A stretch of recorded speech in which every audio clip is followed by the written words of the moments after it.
अच्छा ठीक है, बेसिकली हमने कल स्टार्ट करा था तो लक्ष्मीकांत का जैसे हम फर्स्ट चैप्टर पढ़ रहे हैं, हिस्टोरिकल बैकग्राउंड है ना। हिस्टोरिकल बैकग्राउंड में हमने देख लिया था कि कैसे कैसे क्या ब्रिटिशर्स आए, क्या क्या फरमान हुए, कौन गवर्नर जनरल, वो कौन गवर्नर ऑफ बंगाल थे, कैसे फरमान हुआ, या battle of Buxar, battle of Plassey, ये सारी चीजें, लॉर्ड नॉर्थ कमेटी ये किस लिए आई थी, किस वजह से चार्टर एक्ट वगैरह आने स्टार्ट हुए, है ना।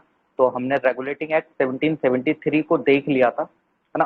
तो अब हम नेक्स्ट बढ़ते हैं, उसके फीचर्स भी देख लिए थे कि क्या फीचर्स हैं, और बेसिकली हम लक्ष्मीकांत के ही अकॉर्डिंग चलेंगे, है ना।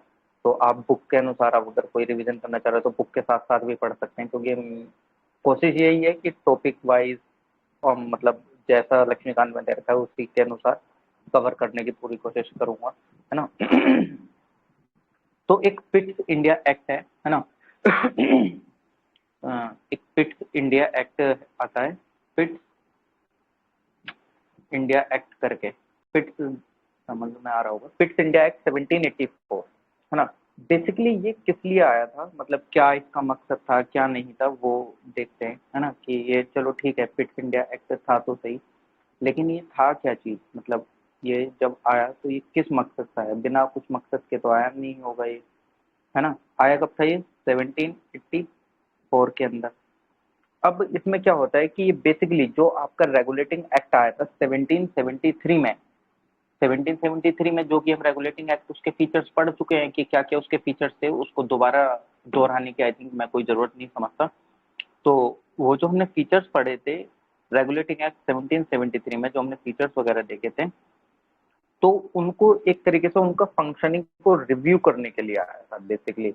रिव्यू इन द सेंस कि वहां पे चीजें सही हो रही हैं कि नहीं हो रही हैं, मतलब बेसिकली क्या, मतलब करप्शन तो नहीं कर रहे हैं, जो रेगुलेटिंग एक्ट 1773 उन्होंने निकाला उसके अनुसार, जस्ट लाइक जैसे उसमें एक प्रोविजन था कि कंपनी के एम्प्लॉय कोई भी प्राइवेट ट्रेड या मतलब कोई भी प्राइवेट ट्रेड में इन्वॉल्व नहीं होंगे, और कोई भी गिफ्ट को नहीं वो करेंगे, मतलब लेंगे, है ना, जिससे कि ड्राइव वगैरह ज्यादा बढ़े। तो उन सब फंक्शनिंग को क्या रिव्यू करने के लिए पिट इंडिया एक्ट 1784 आया था, है ना। अगर इसको देखें तो एक ब्रीफ टर्म में, है ना। इसके अब जब पिट्स इंडिया एक्ट आया तो ब्रिटिश पार्लियामेंट ने पास करा था एक अमेंडिंग एक्ट 1781 में, है ना। ब्रिटिश पार्लियामेंट ने, ब्रिटिश बीपी लिख देता हूँ, ब्रिटिश पार्लियामेंट ने एक एक्ट पास करा था 1781 में, जिसके बाद ये आपका निकल का है पिट्स इंडिया एक्ट, और इसको एक्ट ऑफ सेटलमेंट के नाम से भी जाना जाता है। बेसिकली ये जो है ना, जो ब्रिटिश पार्लियामेंट ने एक एक्ट पास करा था अमेंडिंग एक्ट 1781, है ना, तो उसको एक्ट ऑफ सेटलमेंट के नाम से भी जाना जाता है ना। और उसके बाद नेक्स्ट, मतलब सबसे पहले तो ये आया था ब्रिटिश पार्लियामेंट ने जब अमेंड करा 1781 में एक एक्ट को, उसके बाद पिट्स इंडिया एक्ट 1784 निकल के आता है। ये सिर्फ और सिर्फ कुछ नहीं, ये सिर्फ और सिर्फ आपके फंक्शनिंग को रिव्यू करने के लिए आया था, जो रेगुलेटिंग एक्ट 1773 बनाया गया था। अब उसमें इसके फीचर्स देख लेते हैं कि इस एक्ट को आने से क्या हुआ, क्या बेसिकली फीचर्स वगैरह क्या निकल के आए। इसने क्या करा, कॉमर्शियल और पॉलिटिकल फंक्शंस को अलग कर दिया, मतलब अलग इन द सेंस कि मैंने स्टार्टिंग करने से पहले ही कल जब हम सेशन स्टार्ट कर रहे थे तो हमने एक चीज देखी थी कि एक बीओडी होता है, बोर्ड ऑफ कंट्रोल, एक होता है सीओडी। अब आप खुद सोचो, इफ अगर सारे फंक्शन किसी के हाथ में रहेंगे तो बेसिकली बात है कि वो काफी अच्छे से उस चीज को नहीं कर पाएगा। इफ जैसे कि हम देखते हैं कि जैसे कि इफ डीएम के पास सारी टोटल, मतलब जो एसपी है, एसपी ना हो, सारी पावर उसके हाथ में ही रहे, पुलिस वगैरह ये सारी चीजें रिलेटेड, तो आपको लगता है वो उतने इफेक्टिव वे में काम कर पाएगा? नहीं कर पाएगा भाई।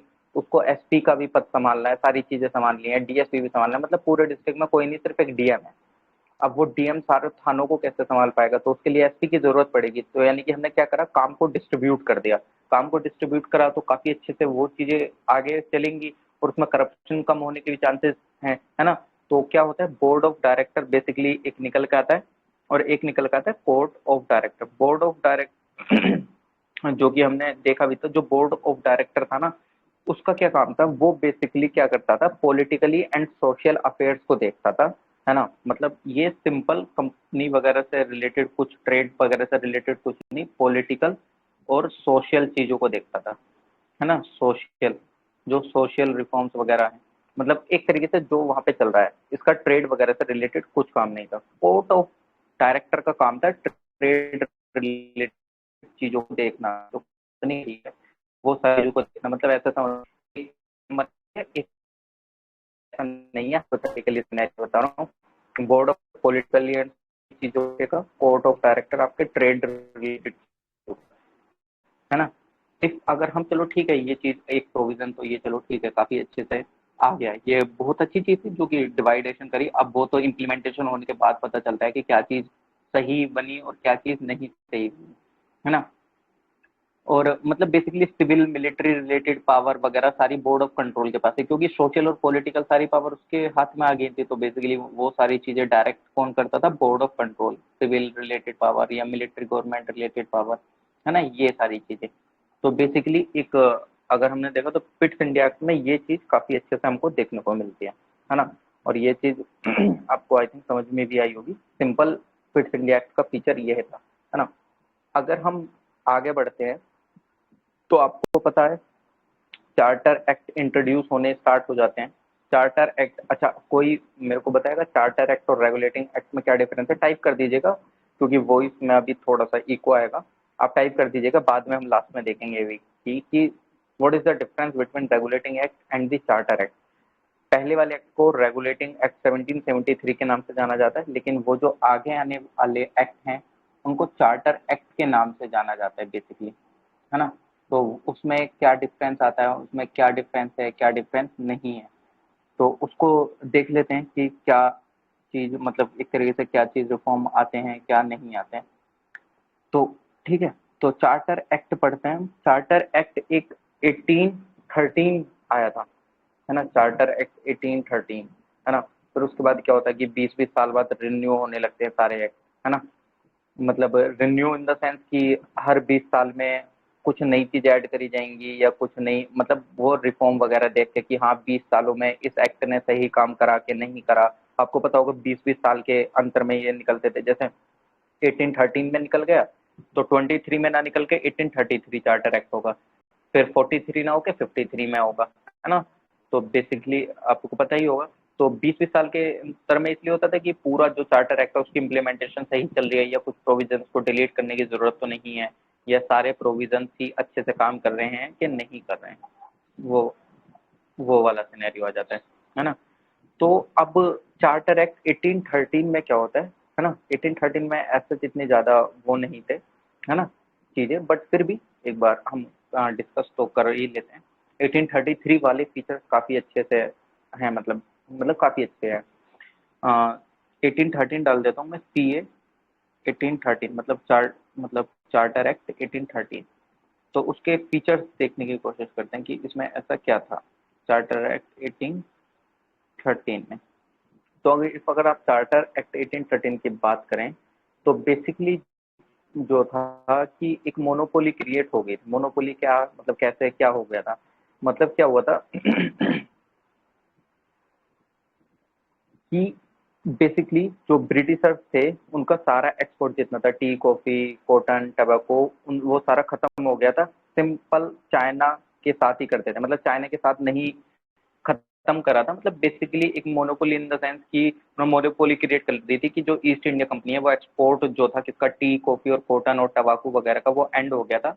एक्सेप्ट फॉर चाइना, चाइना के लिए वो चीज खत्म नहीं हुई थी, बट हाँ बाकी अदर चीजों में थोड़ा सा एक इन द सेंस कि एंड कर दिया था, मतलब एक स्टॉपेज लगा दिया था। मतलब स्टॉपेज इन द सेंस कि जस्ट लाइक कि हाँ ठीक है, हम इसको एक्सपोर्ट नहीं कर रहे हैं, सिर्फ चाइना को कर रहे हैं, क्योंकि वहां से बेसिकली उनको रिवेन्यू जनरेट हो रहा होगा काफी अच्छे से। ये सारी चीजें भी इंपॉर्टेंट रोल प्ले करती हैं। तो उस टाइम पे मोनोपोली टाइप से क्रिएट हो गई थी। ईस्ट इंडिया कंपनी ने अपनी एक मोनोपोली चलाने की कोशिश करी, है ना। अब क्या था सेम अब क्या होता है कि चलो ठीक है, ये वाला तो काफी अच्छे से फीचर है। अब मतलब एक उससे पहले चलो एक चीज और मैं बता देता हूँ जो कि छोटी सी चीज है, बट हाँ फिर भी इम्पोर्टेंट है। आगे बढ़ने से पहले एक लॉ कमीशन की भी स्थापना हुई थी। मैं थोड़ा सा एक छोटी सी इंफॉर्मेशन है ये भी, इफ अगर मतलब ध्यान रखने के लिए है, कोई दिक्कत नहीं है। अगर ध्यान रहे ठीक है, नहीं ध्यान रहे कोई दिक्कत नहीं। मतलब एक लॉ कमीशन जैसा ही था थ्योरेटिकली, मतलब एक तरीके से एक प्रोविजन लाया गया था कि इसको एज अ सेटअप करेंगे, मतलब एक लो कमीशन को हम सेटअप करेंगे। थ्योरिटिकली कंसेप्ट था बेसिकली, एज सच इसमें कुछ वो नहीं था कि हाँ ये सेटअप हुआ था जैसे कि कोलकाता में 1773 में सुप्रीम कोर्ट सेटअप हुआ था, उस तरीके से नहीं था। बट हाँ एक प्रोविजन लाया गया था कि हाँ हम एक लो कमीशन को सेटअप करेंगे। थ्योरिटिकली था, मतलब लिखित रूप में था, बट वैसा नहीं हुआ था, है ना। लेकिन 1773 के चार्टर एक्ट में, charter act in the sense कि रेगुलेटिंग एक्ट में, जैसे सुप्रीम कोर्ट की स्थापना हुई थी 1784 में कलकत्ता के अंदर, उसके अंदर एक चीफ जस्टिस था, 3 अदर जजेस थे, है ना। चलो इसमें एक चीज बताओ, जो 1784 में जो चीफ कोलकाता में हाई वो बना था सुप्रीम कोर्ट, उसमें जज कौन थे, है ना। जज का नाम अगर कोई टाइप कर सकता है तो कर सकता है, जो 1784 में सुप्रीम कोर्ट बना था। लेकिन मैंने आपको कल भी बताया था, वो सुप्रीम कोर्ट आज के सुप्रीम कोर्ट से कंपेयर मत करना, वो सुप्रीम कोर्ट नहीं था जो आज का सुप्रीम कोर्ट है ना।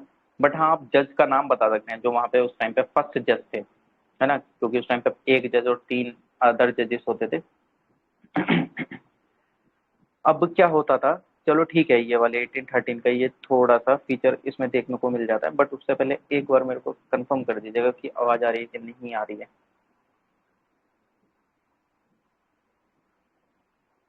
यस सर, आवाज आ रही है आपकी। आ रही है मेरी आवाज? हेलो।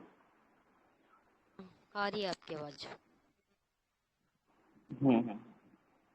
ठीक ठीक। हाँ बेसिकली क्या, एक एक और मतलब इसमें ऐसा इतने ज्यादा फीचर्स तो नहीं थे, है ना। एक ये था कि इंटरनेशनल मार्केट में एक्सपोर्टिंग से रिलेटेड एक कंपटीशन भी क्रिएट हो गया था, है ना। एक्सपोर्टिंग से अब आप खुद समझे सिनेरियो, इफ अगर आप इंडिया है, इंडिया कुछ चीजों को एक्सपोर्ट, मतलब आप ऑयल का ही सिनेरियो ले लो, क्रूड ऑयल का ही सिनेरियो ले लो।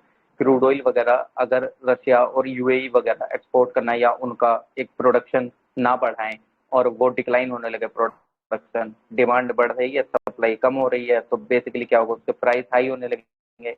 एक competition, competition in the sense कि मान लो रशिया और चाइना में कुछ टसल हो गई, टसल होगी, रशिया यूएस यूएई को बोल रहा है भाई एक काम करिए प्रोडक्शन कम कर दें, हम प्राइस बढ़ने देते हैं, लेकिन यूएई रशिया की बात नहीं सुनता है, वो अपना प्रोडक्शन बढ़ाते रहता है, वो अपना प्रोडक्शन कम नहीं करता है। तो एक कंपटीशन वाली भावना आ गई कि रशिया बोल रहा है उसको भाई प्रोडक्शन कम कर ले, हम प्राइस बढ़ाना चाह रहे हैं, तो वो नहीं करता है। एक सिनेरियो ऐसा आया भी था एक टाइम पे, वो कभी बाद में डिस्कस करेंगे, है ना। एक टाइम पे वो सऊदी अरब के साथ था शायद, सऊदी अरब के साथ था वो सिनेरियो, कि रशिया ने उसको बोला कि कम कर लेते हैं, बट उसने नहीं करा और वो प्रोडक्शन बढ़ाता गया। पिछले साल की ही बात है ना। तो कंपटीशन इन द सेंस, आपको पता है भाई एक कंपटीशन क्रिएट हो जाता है कि वो चीज की डिमांड ज्यादा हो रही है, सप्लाई एक तरीके से नहीं हो पा रही है, तो वो वाला सिनेरियो भी इसमें देखने को मिल जाता है ना। अब लेकिन इस एक अगर हम मैं इसमें देखूं तो इसमें ऐसे इतने ज्यादा थोड़े बहुत ही थे फीचर, ऐसे इतने ज्यादा वो नहीं थे, क्योंकि वही नया नया एक्ट आया तो उस टाइम पे इतना ज्यादा कहाँ वो करप्शन वगैरह कर पा रहे थे, क्योंकि उसी दौरान फिट इंडिया एक्ट निकल के आ गया था 1784 में, है ना। उससे पहले लॉर्ड नोट कमेटी आ गई थी इन्वेस्टिगेशन वगैरह करने के लिए।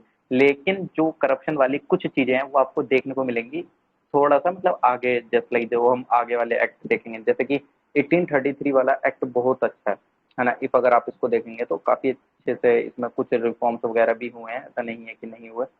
तो इफ अगर आप इसका देखें तो एक चार्टर एक्ट था ना, 18 मतलब 1833 वाला, 1833 में काफी अच्छे से प्रोविजन वगैरह आए थे। जैसे कि उसमें अगर आप देखते हैं क्या नाम है, 1773 में कि गवर्नर ऑफ बंगाल को गवर्नर जनरल ऑफ बंगाल कर दिया था, उसके एम्बिट को बढ़ा दिया था, बॉम्बे प्रेसिडेंसी और मद्रास प्रेसिडेंसी उसके अंडर में आने लगी थी, है ना। तो सेम उसी तरीके से थोड़ा सा इसमें आपको सिनेरियो देखने को मिलेगा। अब यहाँ पे क्या होता है, इसमें अगर फीचर देखा जाए, किसमें, 1833 वाले में, इफ अगर मैं फीचर की, मतलब मैं अगर इसके फीचर की बात करता हूँ, तो जो उस टाइम पे गवर्नर जनरल ऑफ बंगाल वाली जो पोस्ट थी, 1833 की बात कर रहे हैं, जो उस टाइम पे गवर्नर जनरल ऑफ बंगाल वाली जो पोस्ट थी, गवर्नर जनरल थी, वो कन्वर्ट हो गई थी गवर्नर जनरल ऑफ इंडिया में, governor general of India, GGOI ऐसा लिख देते हैं इसको, है ना। गवर्नर जनरल ऑफ बंगाल की पोस्ट को रिन्यू मतलब इन द सेंस कि कन्वर्ट कर दिया गया था गवर्नर जनरल ऑफ इंडिया में। इफ अगर आप देखें भाई, ठीक है, अगर आप कोई भी पोस्ट को कन्वर्ट कर रहे हैं तो एक लार्ज एम्बिट हो जाता है। Large ambit in the sense कि काफी अच्छे से वो मतलब क्या होता है कि यार आपके दायरे में ज्यादा चीजें बढ़ने लगती है। ज्यादा चीजें इन द सेंस कि इफ अगर आप पहले वाइस प्रेसिडेंट थे, फिर प्रेसिडेंट बनेंगे, तो ऑब्वियसली बात है कि हाँ, आपके जो वो है बेसिकली क्या कि आपका दायरा बढ़ेगा तो आपकी पावर्स भी बढ़ेंगी, उस हिसाब से आपका काम भी बढ़ेगा, है ना। तो वो वाली चीज थोड़ी सी इसमें देखने को मिल जाती है ना। और क्या होता है इस टाइम पे ही जो गवर्नर जनरल ऑफ बंगाल वाली ये सारी प्रेसिडेंटी हो गई थी। अब जो हमने देखा था कहाँ 1773 में कि जो बॉम्बे प्रेसिडेंसी थी और जो मद्रास प्रेसिडेंसी थी उनको अपने अंडर में ले लिया था। अब क्या हुआ, यहाँ के गवर्नर की लेजिस्लेटिव पावर को भी खत्म कर दिया गया। मतलब बेसिकली इसको ध्यान रख लेना। और 1833 को खत्म करने से पहले एक चीज रह गई थी, मैं आपको बताऊंगा वो चीज, मेरे ध्यान नहीं आई थी वो चीज बताना, बट हाँ मैं बताऊंगा। 1833 को खत्म कर लेते हैं पहले, है ना। क्या होता है इसमें, पहला तो फीचर वो हो गया गवर्नर जनरल ऑफ बंगाल को गवर्नर जनरल ऑफ इंडिया में कन्वर्ट कर देगा। और पहले गवर्नर जनरल ऑफ इंडिया बने आपके Lord William Bentinck. Lord William Bentinck, है ना, लॉर्ड विलियम बेंटिक करके बने थे, लॉर्ड विलियम बेंटिक, है ना। उसको ध्यान रख लेना, ये थोड़ा सा फैक्चुअल पार्ट है, किसी भी एग्जाम में आ सकता है। सेकंड फीचर क्या हुआ कि पावर्स, जो लेजिस्लेटिव पावर थी किसकी, बॉम्बे और मद्रास प्रेसिडेंसी की। बॉम्बे और मद्रास प्रेसिडेंसी को सबऑर्डिनेट कौन से एक्ट में बना लिया था, 1773 के रेगुलेटिंग एक्ट में। अब उनकी लेजिस्लेटिव पावर भी खत्म कर दी थी। सबऑर्डिनेट बनाने के बाद उनकी जो लेजिस्लेटिव पावर थी वो भी खत्म कर दी थी।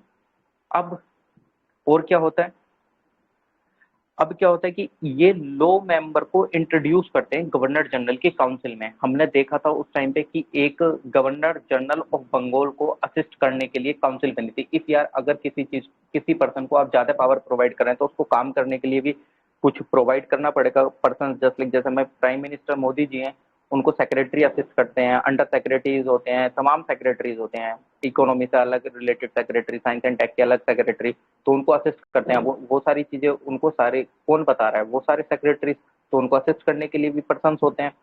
तो सेम जैसे 1773 में जो एक एग्जीक्यूटिव टाइप से, मतलब उसको असिस्ट करने के लिए 4 मेंबर की एक एग्जीक्यूटिव काउंसिल बनी थी, किसको, गवर्नर जनरल ऑफ बंगाल को। तो उसमें एक लो मेंबर को भी इंट्रोड्यूस करा गया, है ना। लो मेंबर कौन बने थे उस जनरल काउंसिल में, मैकोले।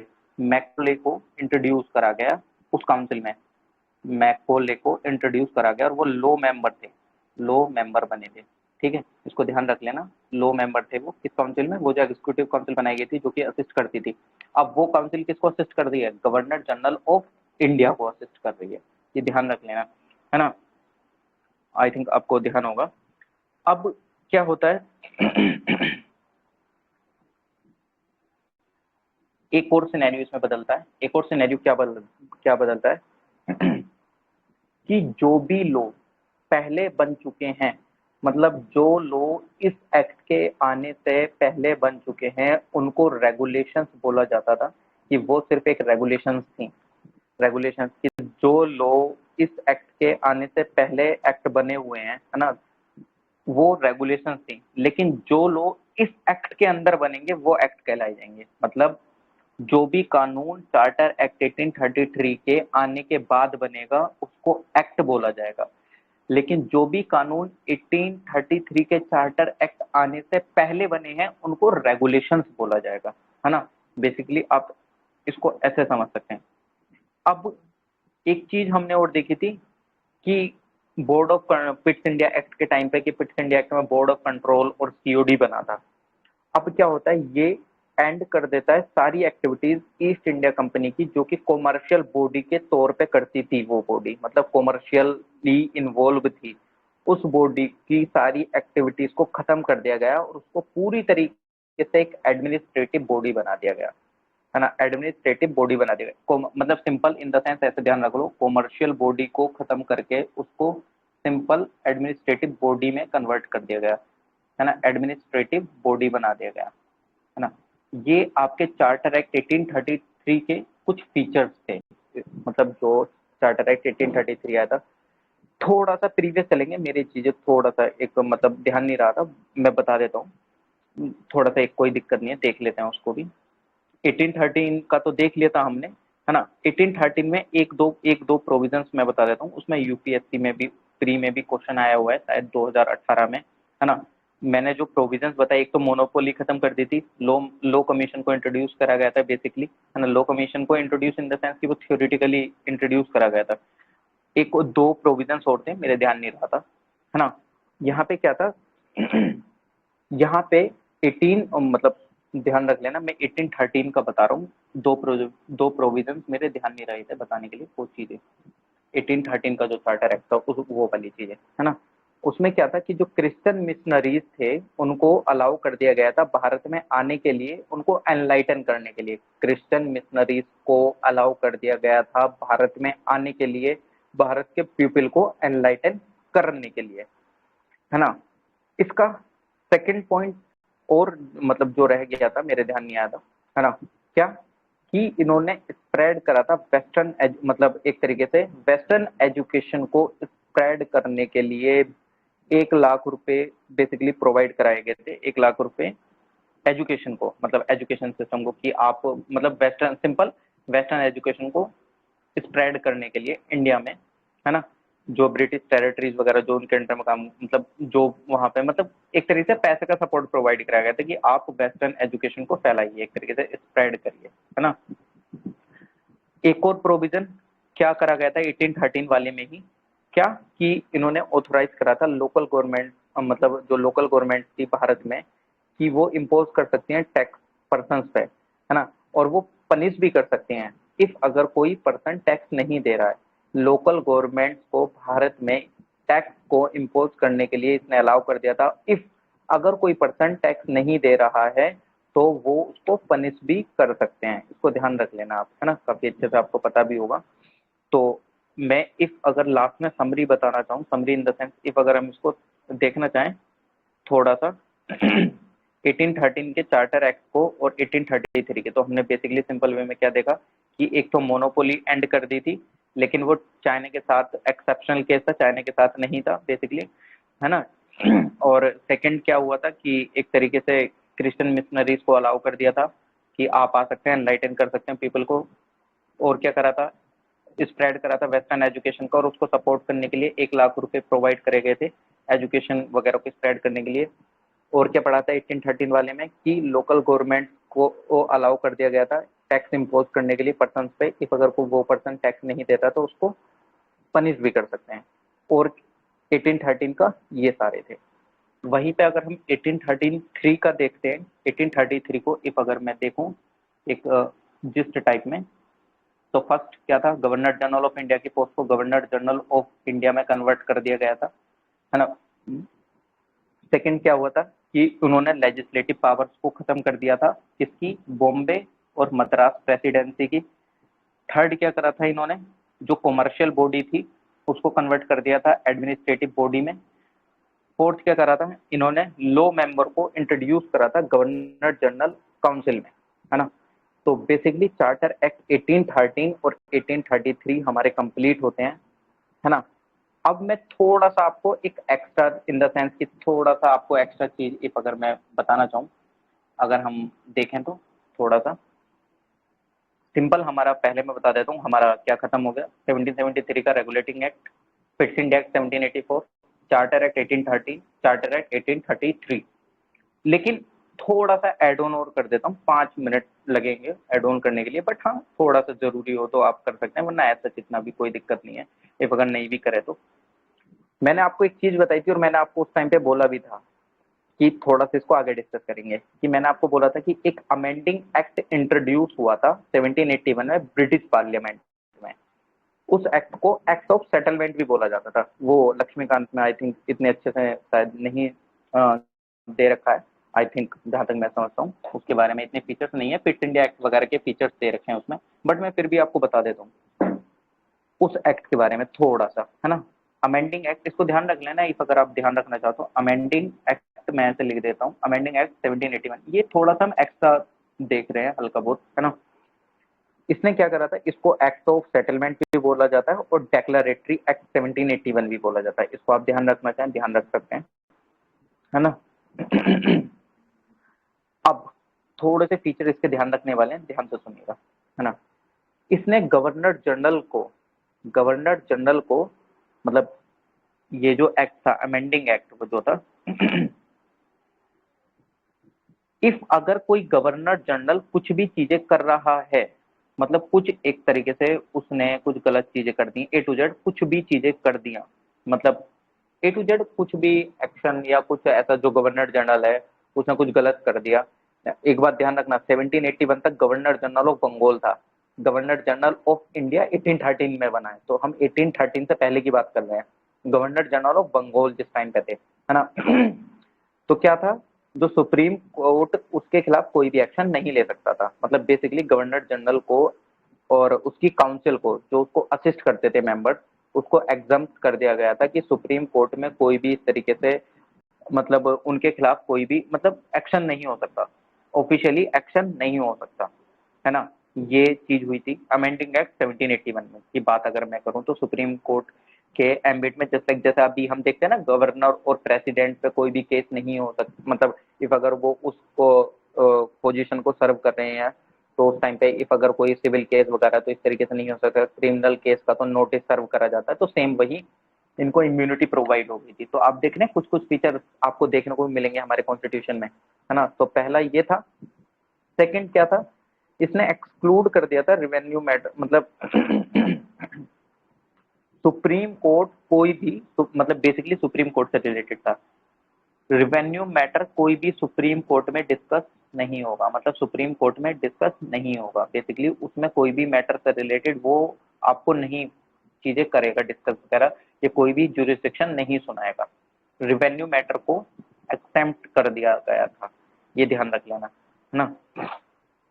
और क्या हुआ था कि जो आपके मतलब बेसिकली जो आपके प्रोविंशियल कोर्ट होते थे, मतलब जस्ट लाइक एक सुप्रीम कोर्ट है, फिर जैसे आज होते हैं डिस्ट्रिक्ट कोर्ट होता है, फिर आपका हाई कोर्ट होता है, फिर आपका सुप्रीम कोर्ट होता है। तो उन्होंने बोला कि जो प्रोविंशियल कोर्ट हैं, मतलब प्रोविंशियल कोर्ट जो सुप्रीम कोर्ट के नीचे वाले जो कोर्ट थे, बेसिकली उस टाइम की बात कर रहा हूँ मैं, 1781 की बात कर रहा हूँ, उससे पहले जो सुप्रीम कोर्ट एस्टेब्लिश हुआ था 1784 वगैरह में, तो उस टाइम पे जो ये अमेंडिंग एक्ट आया तो उसने क्या क्या चीजें बोल दी थी कि प्रोविंशियल कोर्ट की जो अपील्स हैं, प्रोविंशियल कोर्ट की अपील्स डायरेक्टली सुप्रीम कोर्ट में नहीं सुनी जाएंगी, वो गवर्नर जनरल के पास जाएंगी पहले, वो सुप्रीम कोर्ट के पास नहीं जाएंगी। बेसिकली प्रोविंशियल कोर्ट अप्रोच कर सकता है गवर्नर जनरल की काउंसिल को, ना कि सुप्रीम कोर्ट को, है ना। ये बात ध्यान रख लेना। और इसने एम्पावर कर दिया गया था गवर्नर जनरल की काउंसिल को कि वो कोई भी रेगुलेशन बना सकता है प्रोविंशियल कोर्ट और काउंसिल से रिलेटेड। अब आप खुद देख लो यार, जब कोई प्रोविंशियल कोर्ट गवर्नर जनरल को अप्रोच कर रहा है और वो सुप्रीम कोर्ट नहीं जा सकता, अल्टीमेटली लॉ कौन बनाएगा उसके लिए, गवर्नर जनरल ही बनाएगा, है ना। तो ये वाले उसके थोड़े से फीचर्स थे, इफ अगर आप ध्यान रखना चाहें अमेंडिंग एक्ट 1781 की इफ अगर हम बात कर रहे हैं तो, है ना। तो ये वाली चीज भी यहाँ पे थोड़ा सा खत्म होता है ना। बाकी तो हम फिट इंडिया एक्ट के बारे में देख चुके हैं, है ना। एक और मैं थोड़ा सा बता देता हूँ, इसी बीच एक और एक्ट आता है, ये थोड़ा सा मैं एक्स्ट्रा चीज बता रहा हूँ हल्का सा, है ना। इसको अगर आप ध्यान रखना चाहें तो रख सकते हैं। बाकी तो हमने 1833 तक अपना कवर कर लिया है, उसको एक बार अभी लास्ट में और वो कर लेंगे, समरी टाइप से देख लेंगे, जिस टाइप से कि क्या क्या देखा क्या क्या नहीं देखा। एक एक्ट ऑफ 1786 भी आया था, एक्ट ऑफ 1786 भी आया था। उस एक्ट में क्या था, जो लॉर्ड कॉर्नवालिस थे ना, लॉर्ड कॉर्नवालिस को basically governor general of Bengal, आपको पता है, मतलब एक तरीके से जिस टाइम पे लॉर्ड कॉर्नवालिस को गवर्नर जनरल ऑफ बनाया जा रहा था, तो उन्होंने दो डिमांड रखी थी, उन्होंने दो डिमांड ये रखी थी, मैं एक्ट ऑफ 1786 की बता रहा हूँ, और उन डिमांड को मान भी लिया गया था। उन दो डिमांड उन्होंने क्या रखी और बेसिकली उन डिमांड को कैसे मान लिया गया और कैसे नहीं मान लिया गया, है ना। वो वाली चीजें बता दे रहा हूँ मैं आपको। जो लॉर्ड कॉर्नवालिस थे उन्होंने बोला कि मैं तब ही बनूंगा जिस टाइम पे मेरी दो डिमांड मानोगे। उन्होंने बोला क्या डिमांड माननी है आपकी, कि जो कोई भी डिसीजन अगर काउंसिल बनाती है तो मैं उसको ओवरराइड कर सकता हूँ, मतलब इफ अगर काउंसिल ने कोई भी डिसीजन बना लिया तो मैं चाहूँ तो उसको ओवरराइड कर सकता हूँ, मेरे को ये एक्सट्रीम पावर होनी चाहिए, मतलब ओवरराइड वाली पावर, कि इफ अगर कोई भी काउंसिल ने डिसीजन बनाया जो कि असिस्ट कर रही थी उसको काउंसिल, एग्जीक्यूटिव काउंसिल असिस्ट कर रही थी ना गवर्नर जनरल ऑफ बंगाल को, जिसके अंदर मेंबर थे 4 मेंबर थे बेसिकली, तो उसका कोई डिसीजन बनता है तो मैं उसको ओवरराइड कर सकता हूँ। और मेरे को कमांडर, सेकंड डिमांड क्या थी कि मेरे को कमांडर इन चीफ बनाया जाए, मतलब मेरे को कमांडर इन चीफ भी बनाया जाए। ये दो डिमांड रखी थी जो कि एक्ट ऑफ 1786 के दौरान में उसने बोला था, मतलब एक्ट ऑफ 1786 में ये चीजें मान भी ली गई थी बेसिकली, है ना। स्पेशल केसेस में मेरे को ओवरराइड करने की पावर दी जाए और मैं कमांडर इन चीफ रहूंगा, वो वाली चीज आपको मान लिया जाए, है ना। लक्ष्मीकांत के अकॉर्डिंग हमने चार्टर एक्ट 1833 और 1833 देख लिया है ना। लेकिन मैं थोड़ा सा वो चीजें बता रहा था जो उससे पहले की और चीजें थी जो कि उसमें नहीं, आई थिंक इतने अच्छे से शायद कवर है कि नहीं है, नहीं है जहां तक मैं समझ पा रहा हूँ, है ना। बट फिर भी हम डिस्कस कर ले रहे हैं। एक और चीज मैं बता देता हूँ लक्ष्मीकांत से अलग, मतलब बेसिकली हटके एक और चीज डिस्कस कर लेते हैं। एक मतलब 3-4 पॉइंट्स हैं, उनका भी जिस्ट भी बनाएंगे बेसिकली, जो जो हमने देखा है कि जिससे कि दिमाग में होश पोश ना हो, है ना। मैं लास्ट में एक पूरा फिगर भी बनाने की कोशिश करूंगा जिस्ट टाइप से। 18 मतलब लक्ष्मीकांत के अकॉर्डिंग हम देख चुके हैं चार्टर एक्ट को 1833 तक, लेकिन उससे पहले एक और चीज मैं बता देता हूँ। अब आप खुद ऑब्जर्व करना ये चीजें कि 1786 में लॉर्ड कॉर्नवालिस ने डिमांड रखी कि मेरे को पावर ओवरराइड करने का राइट दिया जाए इफ अगर काउंसिल कोई भी डिसीजन बनाती है, और मेरे को कमांडर इन चीफ बनाया जाए। तो जिस टाइम पे चार्टर एक्ट 1793 आता है, चार्टर एक्ट 1793 उतने डिटेल्ड में आई थिंक इसमें नहीं है एक्सप्लेन, तो मैं फिर भी आपको बता देता हूँ उसमें क्या चीजें थी क्या चीजें नहीं थी। 1793, और इसके बाद हम इसको थोड़ा सा जिस्ट देख लेंगे और जिस्ट के बाद इसको खत्म करेंगे। इसने क्या करा था बेसिकली, जो लॉर्ड कॉर्नवालिस ने डिमांड करी थी उसको बेसिकली वो पावर दे दी गई थी, है ना। दे दी क्या गई थी कि मतलब ओवर राइडिंग पावर जो उसने डिमांड करी थी कि काउंसिल के ऊपर मैं अपनी बेसिकली जितने भी आने वाले गवर्नर जनरल्स हैं या गवर्नर ऑफ प्रेसिडेंसीज वगैरह हैं, है ना, वो सारी चीजों के ऊपर मैं ओवर कर सकता हूँ, तो वो वाली पावर दे दी गई थी। पहला ये था। सेकंड क्या था, ट्रेड मोनोपोली वगैरह को बढ़ा दिया गया था 20 साल तक के लिए। और यहाँ पे जो कमांडर इन चीफ था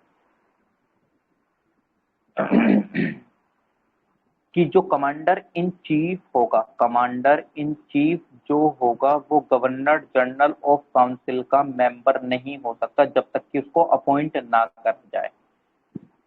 commander in chief governor general of council, governor general of Bengal की काउंसिल का मेंबर नहीं होगा जब तक उसको अपॉइंट ना करा जाए, है ना।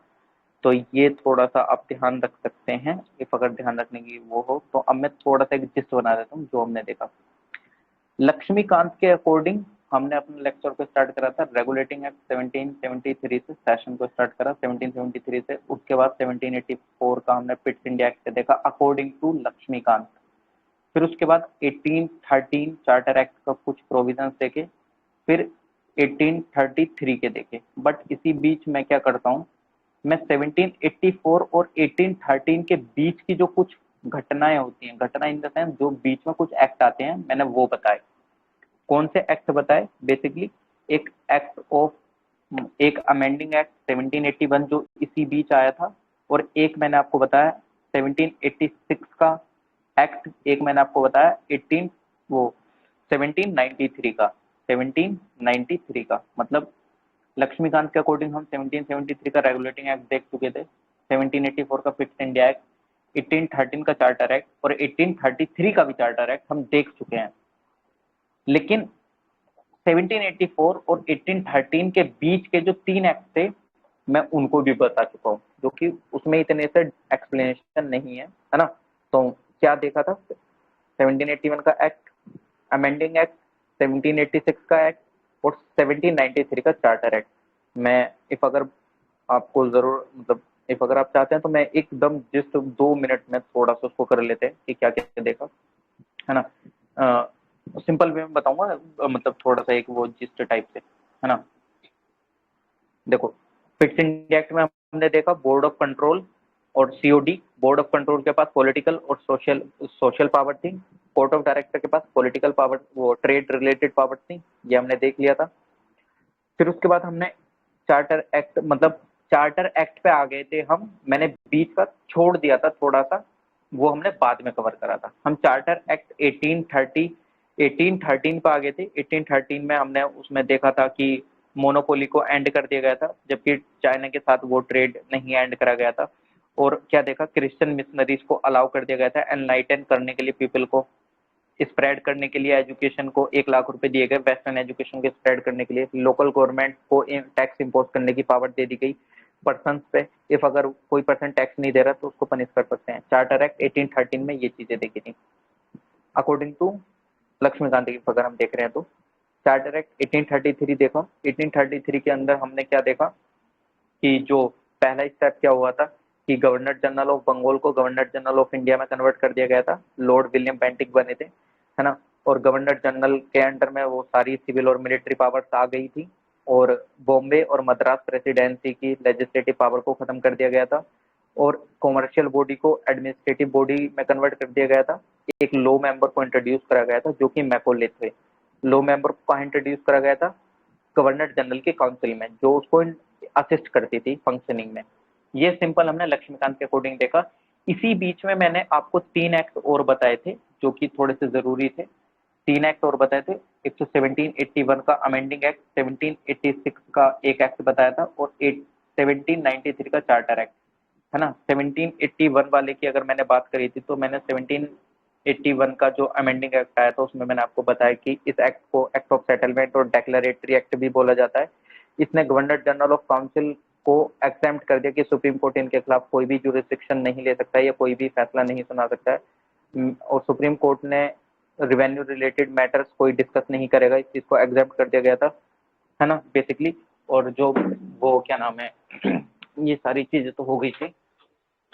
और मतलब इसी में 1781 की अगर बात कर रहा था तो कि जो अपील्स थी प्रोविंशियल कोर्ट की वो गवर्नर जनरल ऑफ काउंसिल में जाएंगी, पहले सुप्रीम कोर्ट में नहीं जा सकते हैं। ये हमने चीजें देख ली थी 1781 के अमेंडिंग एक्ट में।